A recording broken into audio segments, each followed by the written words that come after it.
வணக்கம் நண்பர்களே. நாம இன்னைக்கு இந்த வீடியோவில் என்ன ஒரு முக்கியமான தகவலை பற்றி தெரிஞ்சுக்க போகிறோம் அப்படின்னு சொல்லிட்டு பார்த்தீங்கன்னா, நடிகை ஹன்சிகா மோத்வானி பற்றி நமக்கு நல்லாவே தெரியும். அதாவது மாப்பிள்ளை படத்து மூலமாக அறிமுகமாகி தமிழ் திரையுலகில் ஒரு பெரிய இடத்த பிடிச்சவங்க தான் நடிகை ஹன்சிகா மோத்வானி. போகன் படத்துக்கு அதுக்கப்புறமேலும் அவங்களுக்கு வந்து தமிழ் திரையுலகில் அதிகபட்சமாக எந்த வாய்ப்பும் இல்லாதனால அவங்க வந்து மும்பையில் செட்டில் ஆக ஆரம்பித்தாங்க. அவங்களுடைய மேரேஜும் அதுக்கப்புறம் தான் நடந்தது. ஆனால் அவங்களுடைய மேரேஜில் ஏற்பட்ட சிக்கல்னால இன்னைக்கு அவங்க விவாகரத்து வரைக்கும் போயிருக்காங்க. அவங்களுக்கும் அவங்களுடைய கணவர் சோஹேலுக்கும் இப்போ வந்து விவாகரத்து நடந்திருக்குது. இந்த ஒரு தகவலை தான் ஹன்சிகா ஷேர் பண்ணியிருக்காங்க. அவங்க ஷேர் பண்ணும்போது ரொம்பவும் எமோஷனலாக இந்த பதிவை ஷேர் பண்ணியிருக்காங்க. அதில் அவங்க என்னென்ன என்னென்ன விஷயங்கள்லாம் சொல்லியிருக்காங்க அப்படின்னு சொல்லிட்டு பார்த்தீங்கன்னா, என்னுடைய கணவர் வேற ஒரு பெண் கூட உறவில் இருக்கிறாரு. அது மட்டும் இல்லாமல் அவங்களுடைய குடும்பம் என்னை பண்ண டார்ச்சரை என்னால் தாங்கிக்க முடியல. இந்த வாழ்க்கையை வாழ்கிறத விட வெறுத்து செத்துறலாம் அப்படிங்கிற நிலைமையில தான் நான் இந்த விவாகரத்தை அப்ளை பண்ணேன் அப்படிங்கிற மாதிரி சொல்லியிருக்காங்க. நான் வந்து இந்த மாதிரி ஒரு பெரிய இடத்துல இருந்து கூட என்னால் அதை ஃபேஸ் பண்ணிக்க முடியல. ஆல்ரெடி நான் எல்லா விஷயங்கள்லையும் ஃபஸ்ட்டு சோஹேல் கிட்ட பேசிட்டு தான் இந்த விஷயத்துக்கு இந்த மேரேஜ்லேயே நான் கமிட் ஆனேன். என்னால் அவ்வளோ சீக்கிரமாக குழந்தை பெற்றுக்க முடியாது. கிட்டத்தட்ட அதுக்கு எனக்கு ஒரு 3 to 4 இயர்ஸ் டைம் வேணும். நான் வந்து அந்த லைஃப்பில் அடாப்ட் ஆகணும். அது மட்டும் இல்லாமல் என்னுடைய கெரியரையும் அவ்வளோ சீக்கிரம் என்னால் லூஸ் பண்ண முடியாது அப்படிங்கிற எல்லா விஷயத்தையும் நான் அவர் கூட முன்கூட்டியே பேசிட்டேன். ஆனால் அவர் வந்து இந்த விஷயத்துக்கு எல்லாமே அப்போது சரி சரி அப்படின்னு சொல்லிட்டு சொன்னாங்க. ஆனால் இப்போ வந்து வீட்டில் நடக்கிற எந்த பிரச்சனைக்குமே எனக்கு சப்போர்ட்டிவாக அவர் நிற்கிறதில்ல. அதனால நான் மனம் வெறுத்து போய் தான் இந்த இந்த வாழ்க்கையே வேணாம் அப்படின்னு சொல்லிட்டு திருப்பி கொடுத்துட்டு வந்துட்டேன் அப்படின்னு சொல்லிட்டு சொல்கிற ஹன்சிகாவுக்கும் நிறைய பிரச்சனைகள் அவங்களுடைய மாமியார் வீட்டில் நடந்திருக்குதான். அதை பற்றி தான் இந்த வீடியோவில் நம்ம டீட்டெயிலாக பார்க்க போகிறோம். வீடியோக்குள்ளே போகிறதுக்கு முன்னாடி நீங்கள் நம்ம சேனலுக்கு புதியவராக இருந்தால் மறக்காமல் நம்ம சிபி ட்ரெண்டிங்கை சப்ஸ்கிரைப் பண்ணி ஃபாலோ பண்ணிக்கோங்க. வாங்க வீடியோக்குள்ளே போகலாம். நடிகை ஹன்சிகா மோத்வானிக்கு 2023 திருமணம் ஆச்சு. கிட்டத்தட்ட 3லிருந்து 4 வருடங்களுக்கு மேலே அவங்களுடைய திருமண வாழ்க்கையில் அவங்க இருக்கிறாங்க. ஆனால் இந்த மேரேஜ் வந்து ஆகும்போதே பெரிய சர்ச்சையில் தான் ஆகுச்சு. சோஹேல் வந்து மிகப்பெரிய ஒரு ட்ரெடிஷ்னலான ஃபேமிலியை சேர்ந்தவராக இருந்தாலும் அவருக்கு பிஸ்னஸ் அப்படிங்கிறது தனியாக இருக்குது.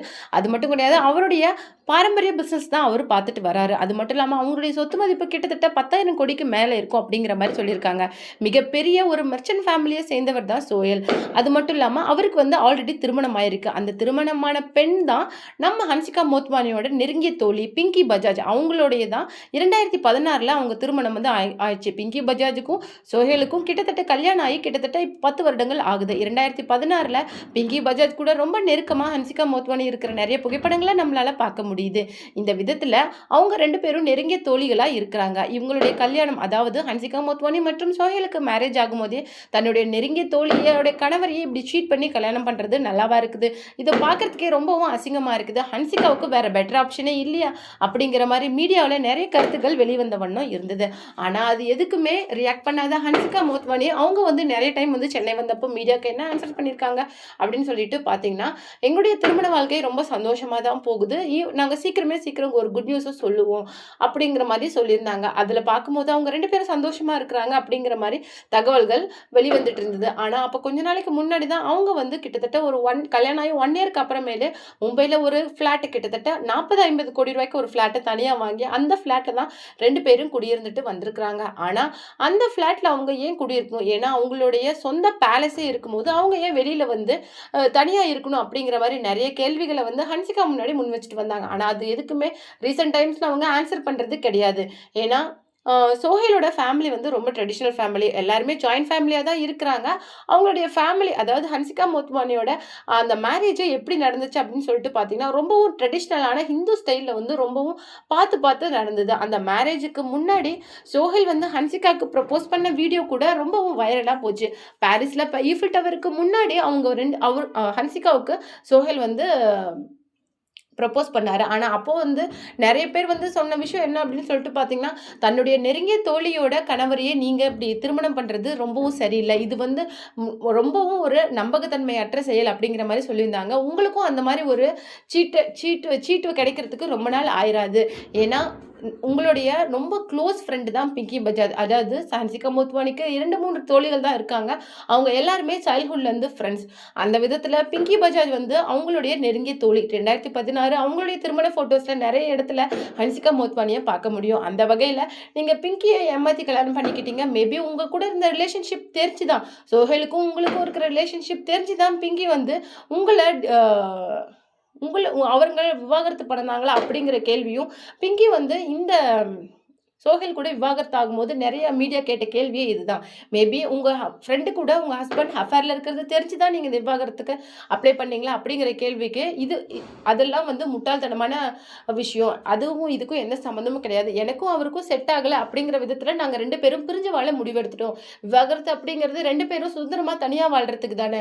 இதுக்கு என்ன காரணம் உங்களுக்கு பெருசா நாங்க சொல்லணும். காரணங்கள நாங்க முடிவெடுத்து நாங்க இப்ப பிரிஞ்சு தான் வாழ்றோம். அந்த வகையில நீங்க இத பத்தி பேச வேணாம் அப்படின்னு சொல்லிட்டு ரொம்ப கோவமா பிங்கி வந்து அப்ப பழைய வீடியோஸ்ல சொல்லியிருந்தாங்க. ஆனா, அதுக்கப்புறம் தான் கிட்டத்தட்ட 2023ல திருமணம் ஆகும்போது தான் ஹன்சிகாவுக்கும், சோஹேலுக்கும் மேரேஜ் ஆகும்போது தான் இந்த உண்மை எல்லாருக்குமே தெரிய வந்தது. மேபி அவங்களுடைய நெருங்கின தோழிக்கும், அவங்களுடைய ஹஸ்பண்டுக்கும் இருந்த அந்த இல்லீகல் அஃபேர் தெரிஞ்சதுனால தான் பிங்கி வந்து சோஹேல விவாகரத்து பண்ணிட்டு போயிட்டாங்க அப்படிங்கிற மாரி தெரிஞ்சது. கல்யாணம் ஆன 1 வருஷங்கள் ரொம்பவும் சூப்பரா இருந்தது. அதாவது சோஹேலுக்கும், ஹன்சிகாவுக்கும் நெறைய நெருக்கங்கள் இருந்தது. ஏன்னா, சோஹேல் அந்த அளவுக்கு ஹன்சிகாவ லவ் பண்ணியிருந்தாரு. ஆனா, கொஞ்ச நாள் போக போக சோஹேலோட ஃபேமிலிக்கு ஹன்சிகா மேல நெறைய நெருக்கடி குடுக்க ஆரம்பிச்சாங்க. அவங்க என்ன சொன்னாங்க அப்படின்னு சொல்லிட்டு பார்த்தீங்கன்னா, "சீக்கிரம் குழந்தை பெத்துக்கோமா, இந்த நடிப்ப வந்து விட்டுடு. நம்ம ட்ரெடிஷனலோட பிசினஸ கேரி பண்ணு.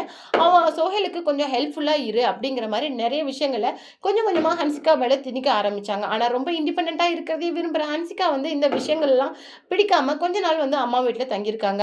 ஹன்சிகாவ பிரிய முடியாம சோஹேல் வந்து என்ன பண்ணியிருக்காரு அப்படின்னு சொல்லிட்டு பார்த்தீங்கன்னா, கிட்டத்தட்ட 40, 50 கோடி ரூபாய்க்கு மேல ஒரு சிவியூ அபார்ட்மெண்ட்ட வாங்கி அவங்களுக்கு பரிசளிச்சு, அந்த இடத்துல தான் 2 பேருமே தங்கியிருக்கிறாங்க. கிட்டத்தட்ட அங்க தான் அவங்க நெறைய ரீல்ஸ் போட்டு ரொம்பவும் சந்தோஷமா இருந்திருக்கிறாங்க. அதுக்கப்புறம் தான் ஹன்சிகாவோட அண்ணாவோட வைஃப் வந்து அவங்களுடைய அண்ணாவ டிவோர்ஸ் பண்ணிட்டு போனாங்க. மேபி அதுக்கும் ஹன்சிகாவுக்கும் நெறைய தொடர்பு இருக்குது அப்படிங்கிற மாரி நெறைய சர்ச்சைகள் போச்சு. ஏன்னா, ஹன்சிகாவோட அந்த ஃபேமிலி சொத்த பிரிக்கும்போது, அந்த அந்த சொத்து தகராறுக்கு அவங்களுக்கும் அவங்களுடைய அண்ணிக்கும் ஹன்சிகாவுக்கும் அவங்களுடைய அண்ணிக்கும் ஏற்பட்ட பிரச்சனையினால தான் அவங்களுடைய அண்ணாவ ஹன்சிகாவோட அண்ணி வந்து டிவோர்ஸ் பண்ணிட்டு போயிட்டாங்க. அப்படிங்கிற மாரி தகவல்களும் நெறைய வந்தது. இதுக்கு எதுக்குமே ரியாக்ட் பண்ணாத ஹன்சிகா கிட்டத்தட்ட 1 இயரா மீடியா கேட்கிற எந்த கொஸ்டின்ஸ்க்குமே அவங்க ஆன்சர் பண்றது கிடையாது. அதிகமா மீடியா வெளிச்சத்துக்கும் அவங்க வரது கிடையாது. இந்த வகையில தான் நெறைய டைம் வந்து ஒரு பார்ட்டி ஃபங்ஷன்ஸ்ல சோஹேலும், ஹன்சிகாவும் தனித்தனியா வந்துக்கிறத பார்த்து நெறைய சர்ச்சைகள் வந்து எழ ஆரம்பிச்சது. இந்த இந்த விதத்துல தான் ஹன்சிகா கிட்ட நீங்க எப்போ குட் நியூஸ் சொல்ல போறீங்க? அப்படிங்கிற மாரி கொஸ்டின்ஸ மீடியாஸ் வந்து வைக்க ஆரம்பிச்சாங்க. பட் இதெல்லாம் அவாய்ட் பண்ண ஹன்சிகா வந்து ஒரு கட்டத்துல வந்து ரொம்பவும் அழற மாரி ஒரு எமோஷனலான வீடியோவ வெளியிட்டாங்க. அதுல அவங்க என்ன சொல்லியிருந்தாங்க அப்படின்னு சொல்லிட்டு பார்த்தீங்கன்னா, வாழ்க்கை வந்து ரொம்ப மோசமானது. அதாவது நீங்க ரொம்ப இண்டிபெண்டன்ட்டா சுதந்திரமா இருக்கணும் அப்படிங்கிற மாதிரி உங்க கெரியர எடுத்துட்டு போணும்னு நெனைப்பீங்க. ஆனா அதுக்கு யாருமே விடமாட்டாங்க. சொந்தம் அது மட்டும் இல்லாம உறவு அப்படிங்கிற அந்த பேர்ல வந்து உங்கள அவங்களே நெருக்கடி குடுக்க ஆரம்பிப்பாங்க. இதுதான் அன்பு, இதுதான் வாழ்க்கை அப்படிங்கிற மாரி உங்களையே நம்ப வைக்க ஆரம்பிப்பாங்க.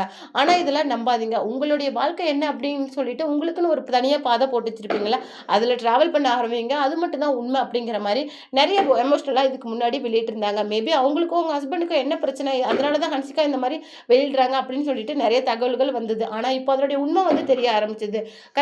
ஹன்சிகாவும், சோஹேலும் இப்போ வந்து அஃபிஷியலா விவாகரத்த அனௌன்ஸ் பண்ணியிருக்காங்க.